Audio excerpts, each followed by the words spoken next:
Hey guys, and welcome to another episode of UA Eats. I'm UA, and I'm still here in Vegas, Las Vegas, Nevada, and yeah, I love it here. I try to make it out here once a year because I just love the restaurant scene out here. I just love the energy out here.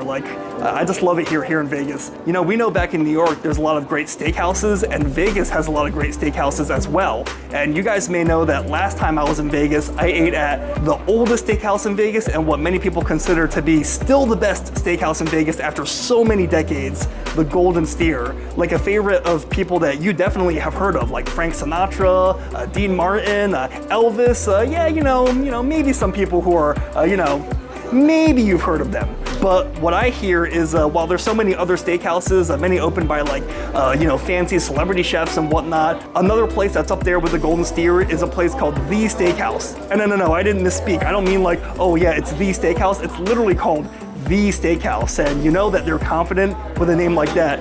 There's actually a place back home, back in New York, in Brooklyn, there's a place called Best Pizza, and it is actually one of the best pizzas I've had. So, they've been in business for so long with a name like that, then, they're really backing it up. Not exactly like that elf scene, right? Like best coffee in the world or whatnot. But what's kind of cool about this place too is that it's in a casino. A lot of the fancy, really well-regarded restaurants here in Vegas are also in fancy casino hotels. Like, you're in the Bellagio, you're in the Venetian, you're in the Wynn.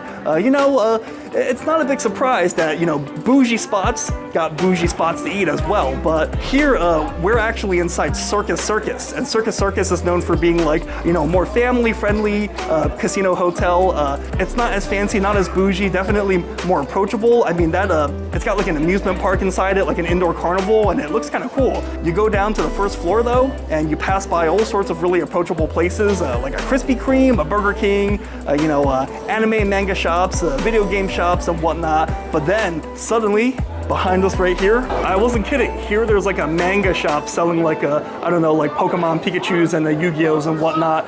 But then, school group passing through.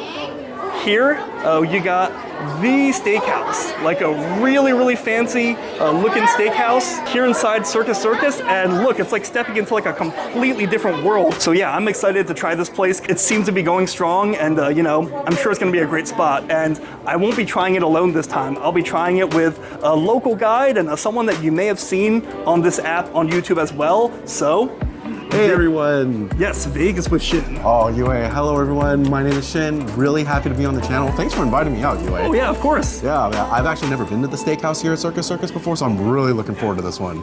Awesome, I'm looking forward to it too. So yeah, I think we might be running late to our res, so let's go eat, why don't we? Let's do it. All right. That's what we're talking about. Oh, it smells good in here. Smells really good. Like you smell that like steak, it's amazing. I'm not gonna be doing that no more. All right, so me and Shin were inside The Steakhouse, and let me tell you that this steakhouse is really fancy on the inside. It's not just fancy on the outside, and I don't know about you, Shin, but I've been to some restaurants that look really pretty on the outside, and then you go inside and they're like, I don't know. Oh no, this is the complete opposite. Beauty is truly on the inside here, right? Exactly. Yeah, we have to look past the surface level. I can't believe we're even inside the Circus Circus. This does not feel Circus Circus at all. Well, the outside of the restaurant looks kind of nice. Yeah. Like the casino might be one thing, but I feel like the outside of the restaurant, I don't know. Like I feel like this restaurant, it's like a diamond in the rough. Like it's like it's got beauty and. Yeah, I mean, if you look around, you've got the super classic white tablecloth. You got the red leather booths, right? Plenty of tables, the dimly lit, intimate lighting.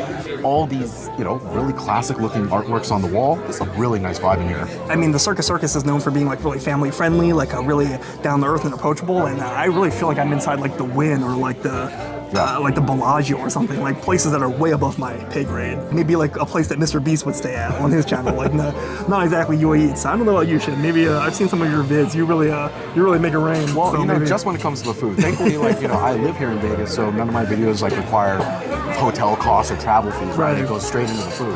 Right. But even if you really think about it, here at the Circus Circus, you have a food court with a Dunkin' Donuts or with like Popeyes and a buffet that's usually under about $30. So this is the one restaurant that really kind of sticks out like a sore thumb, or like a beautiful thumb actually. It's gorgeous in here. Yeah, it is.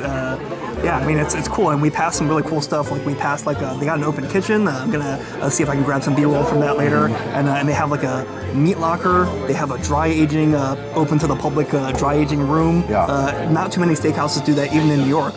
Gallagher's is one of the few that does do that, and it's open to the street. So yeah, you even kind of smell the smell of steak in the air. So like, I feel like this is gonna be good stuff. I think so, man. I mean, one of the things about having a meat locker, it really speaks to the confidence of the restaurant, being able to put out their protein on display like that, right? They're saying, we have nothing to hide, come on in, try this out. We've got some good stuff. Like you were mentioning, just even from outside the restaurant walking in, the aroma was really getting to me already. If they ever invent like smell vision, yeah, that'll be the day for us food channels. For that one. Yeah, so, but anyways, enough on that. Let's take a look at the menu real quick. All right, so first let's take a look at the wine list. And yeah, I mean, these menus, pretty nice. Yeah, somehow this place kind of reminds me of the Golden Steer also. Maybe this is like I don't know, like an old Vegas style or something like that. But yeah, let's take a look. You know, I don't really drink much, but I'll just briefly, because many of you guys want me to just briefly pan over the alcohol listings, like the drinks and the wines and the cocktails and whatnot. So just gonna quickly show what they got. I mean, they got Irish whiskeys, they got tequilas and wines and cognac and whatnot. Just briefly showing you what you got in case you are curious about their offerings. It looks like they have a combination of, you know, domestic drinks, you know, from the U.S. Looks like most of them are from California. My understanding, like a real wine powerhouse. And then they also got some international stuff, like from Europe and stuff like that. Or actually, yeah, this is their international section here. So, you know, hopefully these are some good wines. I don't know much about wine, but hopefully they're pretty good, and hopefully they're not bad and you're gonna whine about it. All right, that wasn't really funny. All right, anyways, on to the steaks. So, welcome to the Steakhouse. And this "the" is in all caps, so they're really confident about this. It's not "welcome to the Steakhouse," it's like "welcome to the Steakhouse." Like it's like, you know, they're like really emphasizing like how awesome they are. Kind of like how you know, like during like NFL games, you know how people call like Justin Fields the Ohio State University. It's kind of like that, I guess. But yeah, they got appetizers, and the appetizers and the salads all look pretty standard. I mean, nothing really looks out of the ordinary. Actually, yeah, so these are their salads here, and yeah, they got spinach salad, they got tomato, mozzarella, and basil salad, Caesar salad.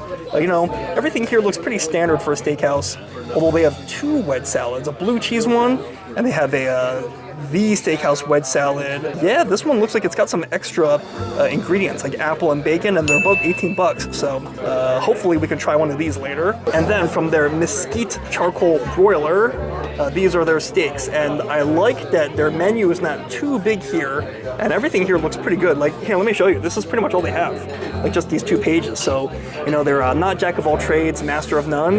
They're master of one. Now, not one, that's probably like a more than maybe a few dozen items, but what I mean is that like they definitely are specialists, it seems like. So they got New York Strip, 86. Oh geez, these prices are expensive. But honestly, Vegas is just expensive in general these days. There's been a market increase in price. Yeah, New York Strip, ribeye on the bone, and a petite one. Filet mignon, actually, they got a 12-ounce filet mignon, and I don't often see filet mignons of this size, so $88. I mean, I guess that's a pretty big filet mignon, so cut from like the tenderloin there. And prime rib, which I'm kind of warming up to, but I'm still not the biggest prime rib fan, and I hear good things about their lamb chops, but for what's supposed to be one of the best steakhouses in Vegas, if not the best steakhouse in Vegas, here in the Circus Circus, I think I'm gonna go with one of the steaks. I'm thinking either, I don't know, I'll see what Shin wants to order, so let's check real quick. I don't know, Shin, what do you think you're thinking? Maybe I'll get something that you don't get. Oh, well, interestingly, you mentioned that you're not a big prime rib fan, but I happen to love prime rib.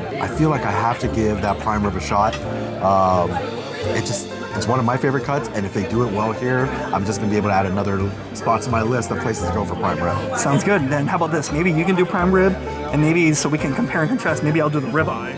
Can't go wrong with that, yeah. Yeah, let's do that. So. One thing I gotta say is really cool here is that all of these steaks come with the bread, it comes with the vegetable, your choice of soup or salad, and it comes with garlic mash or baked potato or rice pilaf. This is actually kind of unheard of, right? Here on Vegas, a lot of the steakhouses, you're getting everything a la carte. And so even though I was kind of looking at these prices and thinking to myself, actually, these are pretty high. But then if you think you're actually getting an appetizer and a side included along with your steak dinner for these prices, it's actually not as bad as you think. A lot of these sides will end up being $15, $20. That's actually a really good deal. Yeah, no, good thing you pointed it out. I didn't even notice that. I mean, you know, coming from New York, like, you know, steaks pretty much never come with sides unless it's like, you know, unless it's like the Outback Steakhouse in Times Square or something. So let's do that. Let's do it. This is impressive. I can't believe how much comes with one of those orders. Yeah, that's actually not bad at all. So Yeah. let's order. Yes, we are ready. Yeah, you want to go ahead? Should I go first? Yeah. Okay, sure. Let's do this. Let me do the prime rib of beef, please. How should I like it prepared? Mid-rare. Did you want the bone-in or the petite cut? I'll do a petite cut today. Petite, prime rib, medium rare. Baked potato, garlic mash, rice pilaf. Let's do garlic mash. Mashed potato. And you have choice of black bean soup or salad. I'll do a black bean soup. Very good. Thank you very much. I understand you have a shellfish allergy. That's me. I mean, you should be fine. When they cook, they usually dip with tongs for the steaks and everything. So you should be fine. But I'll let the chef know. Great. Sounds good. I'm gonna do the on-the-bone ribeye steak. How should I like it prepared? I will do medium rare. Baked potato, garlic mash, rice pilaf. So it says here I may substitute the house salad for any specialty salad Yes. or French onion soup. So can I like substitute the house salad for the wedge salad? So you have choice of the steakhouse wedge or the blue cheese wedge. I will do the steakhouse wedge. That's like is that probably better because it's named after the restaurant? Yes, I like it better. I love the dressing in there. Okay, I will do that. Bacon and tomatoes okay in that? Yes, that is good. And for the second one, could I sub the French onion soup for the second side? Can I do that? I'll pay extra. Oh, you mean instead of the potato? Yes. Can I do that? Sure. Sounds good. Nice. Looking forward to that French onion soup. Yeah. Can't wait. I'm looking forward to this. This is awesome, Yue. Thanks for having me out here, man. Oh, of course. Of course. Well, actually, I just realized they brought the bread not too long ago, so Yes. we always review this on this channel, so we should do this real quick. So this is the bread, and it looks like they have two different kinds. They have like these kind of like little pretzel rolls, and then what is this? Is this like a garlic bread with like cheese baked on it or something? And this looks really interesting. So I don't know, Shin. I'm thinking maybe we could just each try one. What do you Sure. think? Yeah, sounds good. Which one do you want to try? You know, I'm particular to pretzel breads. All right, So I'm going to go in on one of these. go for the pretzel bread. Oh, it's still a little warm, too, man. Is it? Yeah. All right, mine is only slightly warm. Maybe the pretzel ones are more fresh. But all right, I'm gonna go with the what is this? I'm guessing this is like a garlic cheese bread or something. So I don't know. This almost reminds me of those you know those like Domino's like cheesy breads, but obviously like a much better version of that. So I don't know if this is supposed to be buttered. I think so. So You got to butter your bread, right? yeah, but this one's all cheesy and garlicky. I don't know if that's overkill. Could be. Yeah, it could be. So it might be hard to see because of the lighting, but there is butter on this. So And I've definitely got a nice amount of little butter here on the pretzel roll. Looks nice. indeedy. So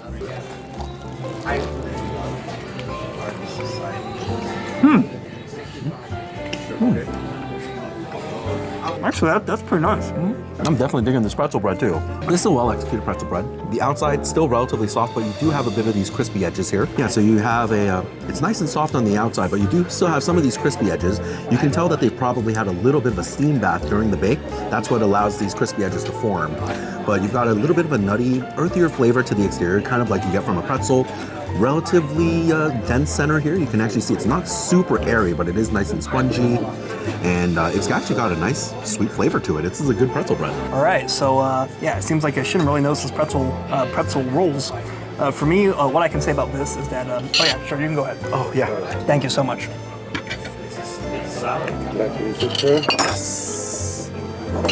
Ooh. All right, sorry about the interruption, but they actually just brought the appetizers. So I am so glad they let me upgrade to the French onion soup, even though it wasn't explicitly stated on the menu, because this looks delicious. I can't wait to dive into this. And yeah, Shin here got a black bean soup, which is typically on the menu. So yeah, with that fresh grated pepper on top, looks kind of nice. Let me just wrap up my thoughts on the bread.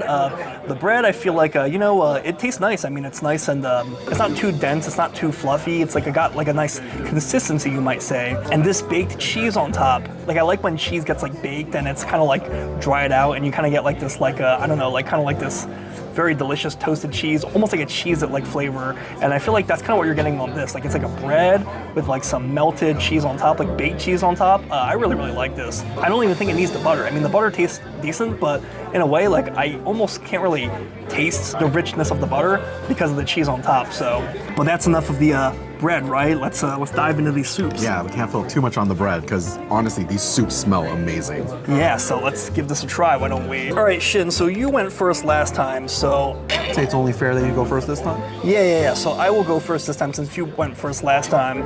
So let's dig into this guy. What I like to do is first let's try a sip of this, without the cheese, and then we'll try one with the cheese. All right, let's give this a try. Ooh, did you see that puff of smoke? Or steam, not smoke. Oh, that's nice.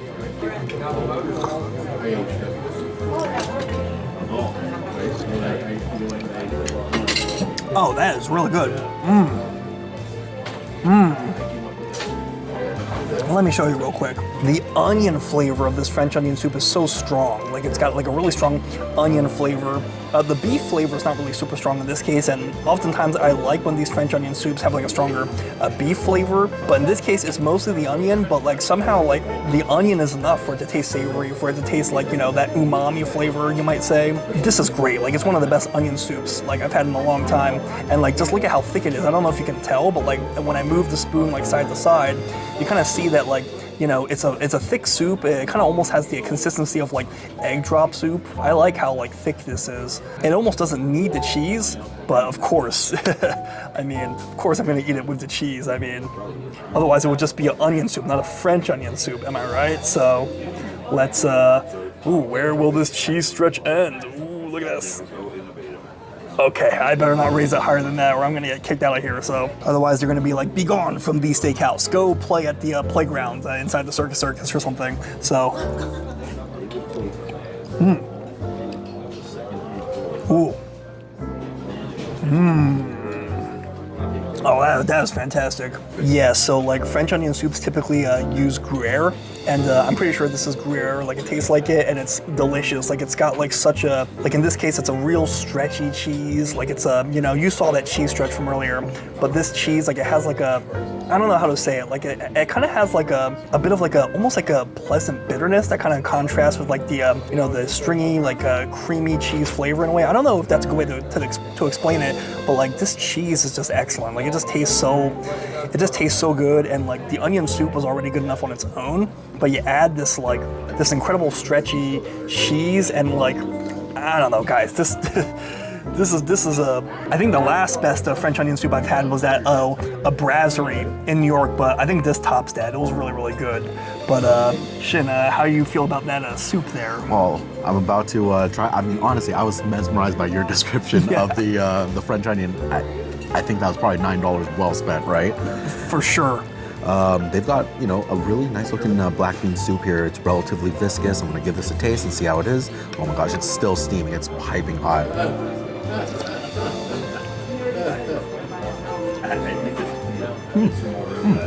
Yeah, that's good. So yeah, I really like this. When it comes to consistency, a little bit thicker than water, right? It's a little bit more viscous. Maybe a little bit more thicker than kind of that egg drop soup consistency that you were mentioning, but a nice thick soup here. I really like the black beans. It's very earthy. The flavor is a little bit bitter as well up in the front end. And, this actually harkens back to something like a navy bean soup. There's something like a salinity here. They've used some kind of a ham or some kind of a pork element. And there's a hint of a sweetness at the end too. I'm curious if they use something like a honey baked ham, because that's what I'm kind of getting here. A little bit of a sweet ham on the back end, a really nice earthy, savory flavor in the beginning. This is actually a pretty relatively good soup. Potentially a little bit under seasoned. A little bit of salt here can go a long way. but honestly, I really like the consistency. I really like the flavor of the black beans, and that sweet ham on the way out. It's actually quite nice. This is a good soup, and I can't believe this is just included with your steak. Yeah, no, agreed. I mean, this is a killer soup. Like, I feel like I would like come here just to drink the soup alone. Yeah. Like, I really like this French onion soup. So I don't know. And French onion soup, like, I feel like most of them taste good at most restaurants, but like for this to stand out, like, really says a lot. So all right, let's sip this. I think we got. I got a salad, but did you get one too? I got the potato. Okay, so I'll get the wedge salad, and he got the potato. So those are coming soon. Salad. Yes. We have wedge. Wow, thank you so much. Pepper. Yes, please. Okay. Yeah, I guess I'll hold it, make it easier. Yeah, right. That's good. Thank you. Enjoy. All right, so this is the wedge salad, and you guys may know from some of my other videos that I love wedge salad, and yeah, this one has like a bajillion toppings. I'm afraid it's gonna be a little too busy. A lot of bacon. I love bacon, but I don't know. This is quite a bit, and I'm afraid it's gonna be a little too heavy, a little too oily, too fatty. And on top of that, when he was doing the pepper, I kind of got like mesmerized, like just watching him like grind the pepper. That I guess I didn't say when for a long time, so it might be over peppered. So, oops. But let's take a bite and see how it is. Oh, look at this. This is a thick. Look at this. A thick half head of lettuce. I'm hoping that this isn't too thick of a piece of lettuce, but I guess that's why they gave me a lot of toppings. So maybe I'll try to like stab some of the toppings in the middle so that it's a little less bland on the inside. All right, let's give this a try.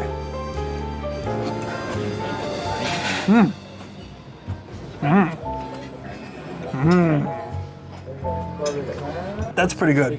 You know, I'm telling Shin and I'm telling you guys. So honestly, guys, there's a method to the madness. So like, I was thinking, all right, maybe this is a little too big of a, piece of lettuce. I'm afraid that the inside is going to be unflavored and the outside is going to like have all the flavorings, all the toppings. But in this case, guys, like this blue cheese crumble, this blue cheese is the star. Like, it's so funky. I love blue cheese personally, so in my case, like, I want all that funkiness. Like, it is so funky and delicious, and maybe that's also why I like dry-aged steaks, because I like that funky flavor.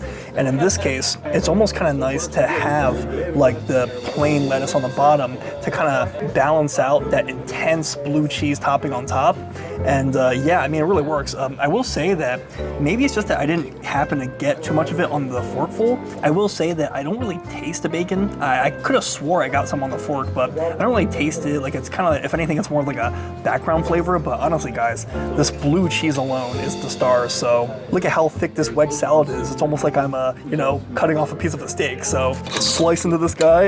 I don't know, guys. You think that's medium rare or a medium? What do you think? Let me know in the comments. But Holy cow, that's the petite cut. wow. The bone-in one. That's a fat ribeye too. Oh boy, that looks beautiful. Holy moly. I mean, look at these huge portions, and they didn't just come with like all the sides that we ordered, or in my case, I upgraded slightly to them, but they even come with these asparagus spears. At a lot of places, this is like a whole separate like side that, you might have to pay like more than $10 for. Wow, and that's generous too. Holy moly. And I guess this piece of scallion is kind of cute, but holy moly. Yeah. Shit, I don't know. This is when I looked at that menu, it's funny, it's a whole 180. Like, when I looked at the menu of the steakhouse, I was like, all right, it's a little expensive, but it's Vegas, I guess. But for all this food, I'm starting to realize that this is actually, not only is it not expensive, it's actually a pretty good deal. Yeah, I've gone to several steakhouses here in Las Vegas. As I mentioned before, a lot of the steakhouses serve everything a la carte. I mean, just a side of asparagus spears, you say $10? UA, it's more like 15 to 20 here in Vegas for a side of asparagus. 15 to 20, wow. A side of mashed potatoes like this, $15 to $20 also. Like, this is the petite prime rib. This is enormous. This would be like a medium or a large cut in a lot of steakhouses. Yeah, and just for scale, like, this is my hand. I'm not gonna touch it. This is my hand, and this is the prime rib. Just look at how huge this is. Yeah, the portions here are great. The offerings are great. Like I was mentioning, when it comes down to the price, this is kind of a really great deal.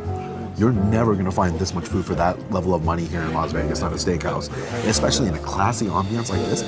I'm super impressed. I'm ready to like give this a try. This is looking so good. Yeah, I mean, this might be one of the best valued steak meals I've seen maybe ever. Like not just Vegas, like even back in New York, like, you know, for it to come with so much food. So This is pretty unheard of. You're not going to find this kind of pricing like anywhere on the strip, and it sounds like even in New York. for sure. So why don't we dig in before these get cold? Let's do it. So, all right, dudes, let's do it. Weapon of choice on this hunk of meat.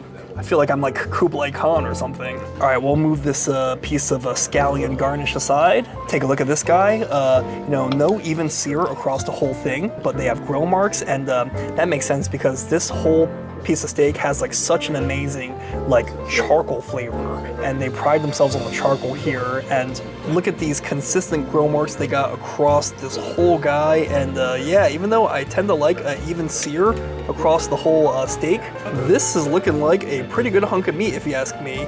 Like in terms of grilled steaks, this looks delicious. All right, let's just slice through this whole guy. And actually, it cuts pretty easily. And you know, some ribeye steaks I've eaten are like way too squishy. Like they're tender, but they're almost squishy. But this one, like it's got like a, you know, pretty hard, crispy surface on the top, which I like. So let's cut through this guy and check the doneness, why don't we? Yeah, look at that. That looks like a perfect medium rare. Look at that. And I mean, look at this. That looks so juicy. It looks like a perfect cook. That's in the middle, so it should be reflective on both sides. That just looks like a perfect cook. Medium rare for sure. Maybe parts of it a little medium, but you know what? Definitely a really good cook. So, all right, let's slice off a piece of this guy. The steakhouse at the Circus Circus. Is this potentially one of the best steaks in Vegas? And When you guys put that venue up at that hill track along the highway, they're okay, that's pretty good. Okay, that's pretty good. All right, so I will say that I still think I like the Golden Steer more, but that's not a knock on this place. Golden Steer is one of my favorite steakhouses ever. You know, and there's a lot of good ones in New York, so that's really saying a lot. But this one's good, but let's break it down. This place, like the steak, like just has an incredible, you know, charred and grilled flavor, like the flavor of the charcoal, like, you know, it adds like an amazing like smoked flavor to the steak. I said that like I tend to prefer like a flat sear. In this case, that's okay because like, you know, the quality of these grill marks, it's almost like these grill marks are the sear. Like you get like some, you know, crispy seared like grill marks. So with every bite, like with how, you know, pretty close together the grill marks are, like, you know, you're not gonna like really have many pieces that don't have like that crispy caramelized bite in them. And this steak is incredibly juicy. The flavor of the beef is incredible. Really the charcoal flavor, the crispiness from the grill marks. I mean, this is an incredible steak. But what I will say though is that even though I'm pretty sure they do dry age the steaks here, as they showed by the dry aging locker over there, for me the main thing is that I feel like the dry age flavor is not as strong here. I wonder if it's being kind of like, you know, masked by the charcoal flavor, like the smokiness, the smoky flavor. I mean, that the flavor of the charcoal is amazing, but in this case, I feel like if there is dry age flavor, I think it is being covered up possibly by some of that smoke. But honestly, guys, I mean, that might kind of just be like a personal opinion thing. Like, I mean, this kind of feels like this would resemble more of like a Texan steakhouse than like the New York steakhouse. And, you know, it's like a different style, I think. And honestly, it's tremendous. And with how much food that this came with, like, you know, there's still half the salad here and the French onion soup as well. It is an incredible steak. And with, you know, how much food that it came with, this is just fantastic. So, but Shin, how was that prime rib? All right, so I mean, honestly, just hearing you talk about that steak, it was really incredible sounding. But as I kind of mentioned, I'm a huge prime rib guy. I've got a nice little cut here. I'm not gonna lie, when it first came out, I thought it looked a little overcooked just because you had no red on the outside. However, once you actually cut into it, you do see a fair amount of that nice pink color between medium rare and medium, but still a nice little cook to it. And I've got it dipped into the jus here as well as just a little bit of that creamy horseradish. So, you know, when you actually dip it into the jus as well as get that creamy horseradish, you got the full bite. But I will admit, even without dipping it into the jus, it looked relatively juicy. So, you know, I've got some high hopes for this one, and I'm ready to go in on it. All right, go for it.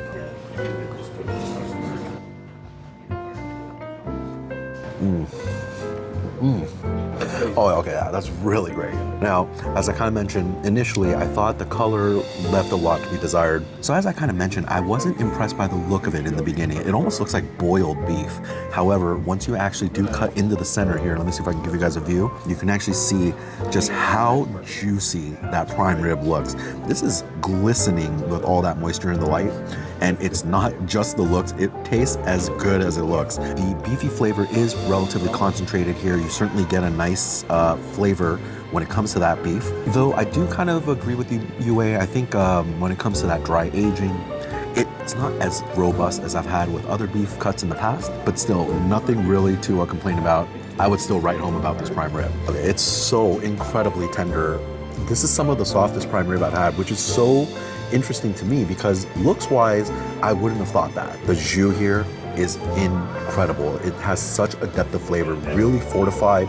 You can tell that the beef drippings that have been coming into this, that have been dropped into this jus, it's really rich, it's really savory, and it adds a lot to the prime rib. Really flavorful, nice depth of flavor there. Yeah, it sounds like the prime rib was a hit for you for the most part. And yeah, I mean, even though this might not be like my preferred style of steak, it's definitely really, really good. How are those potatoes, by the way? Oh, you know, let's give those a shot as well. I mean, when it comes to a nice, satisfying, hearty meal, steak and potatoes, that's it's about as American as it gets, right? So, I guess so. You know, let's see how these mashed potatoes are here at the Circus Circus Steakhouse. USA, USA. Yeah, that's nice. Yeah, we've got a really classically prepared mashed potato dish here. Relatively creamy, although not ultra silky. You're not looking at those really velvety type of mashed potatoes you might see in some of the finer steakhouses. A little bit more of a rustic preparation. You do have small chunks of potato in here. You know, and it provides a little bit of that starchy flavor. I like that a lot. There is a nice richness. There's certainly butter present, but it's not so overpowering that you can't taste the potato. The other flavor present is obviously the garlic. These are garlic mashed potatoes, and you do get a little bit of that pungent hit in the middle of the bite, but it's not overpowering at all. This is actually very well balanced, and getting that cracked black pepper on the top provides just a little bit of kick on the back end. I'm actually pretty happy with these mashed potatoes. I don't know about you, I feel like this was, for the most part, a pretty good meal. Yeah. Yeah, I'm so impressed. You know, when you think about the Circus Circus, you're thinking about, you know, budget-friendly, family and kid-friendly. You're not thinking one of the best steakhouses in Las Vegas. And I've been to several steakhouses here in Las Vegas. Value-wise, this is top-notch. I mean, you're not gonna find this much food for this level of money on the strip anywhere. And to have this quality of protein coming out of that kitchen, this is really impressive, you. I'm super impressed. Yeah, no, I'm impressed too. Like, just so much quantity, but quality to back it up too. Yeah. So, yeah, let's finish this and we'll share final thoughts outside. Let's do it. All right, Shin, well, we just finished eating at the steakhouse, not a steakhouse. I see why they call it the steakhouse now in Circus Circus. And I don't know what you think, but I was pretty satisfied with that meal. What do you think? Oh, I was totally impressed with the steakhouse here at Circus Circus, man. Like, not only was the food, honestly, solid and good, but the value here is insane. I could not believe how much food we got for those prices. That is just something you don't find on the Las Vegas Strip. Yeah, I mean, it was definitely really good. Definitely one of the better steakhouses I've had here in Vegas, and probably one of the best, I would say. I would say that I still like the Golden Steer more. This was really good. This was definitely up there with my favorite steakhouses here in Vegas. I would say this is probably my second favorite. Wow. And yeah, I mean, definitely excellent. And just look at all the leftovers we have. There's no way we were able to finish all that. So, hey, Shin, it was awesome to hang out with you. Awesome to, you know, get to know you. And guys, Shin here, he's based here in Vegas full time. The mission of his channel is to eat every restaurant in Vegas, right? Yeah, that's right. On the Strip in downtown. I'm working through it. I'm like 150-ish in. We actually did number 153 together over on the channel. So this is 154. All right, so how many more do you have to go? Like 200? No, I think I have like another 600 to go. Okay. So it's going to take a handful of years, yeah. All right. Well, more content for everyone, right? That's right. So Shin makes great videos, and you know, no one knows Vegas like him. Definitely check out his channel, Vegas with Shin. Check him out, you know, for great Vegas content. He's one of the best to do it here in Vegas. So make sure you catch our video over at Gallagher's on my channel. I mean, you've been to Gallagher's so many times in New York, and it was really cool having your expertise and your experience to help guide the way when we went to Gallagher's on my channel. Make sure you guys check that one out. For sure. So anyways, guys, as always, obviously these are our takes. So, you know, if you've been to the steakhouse before, what did you think of it? Do you think it's pretty good? Do you think it's one of the best steakhouses in Vegas, if not the best steakhouse? After all, it's called the steakhouse, but is it the best steakhouse? Let us know in the comments because great minds eat alike. And as always, if you like my vids, like and subscribe. That way you stay up to date whenever I post another video. It was a great meal, so we both got to head out now. But until next time, I'll see you later. All right. I'll see you later. Yeah. Yeah. We can say we'll see you later. Okay, cool. Until next time, we'll see you later.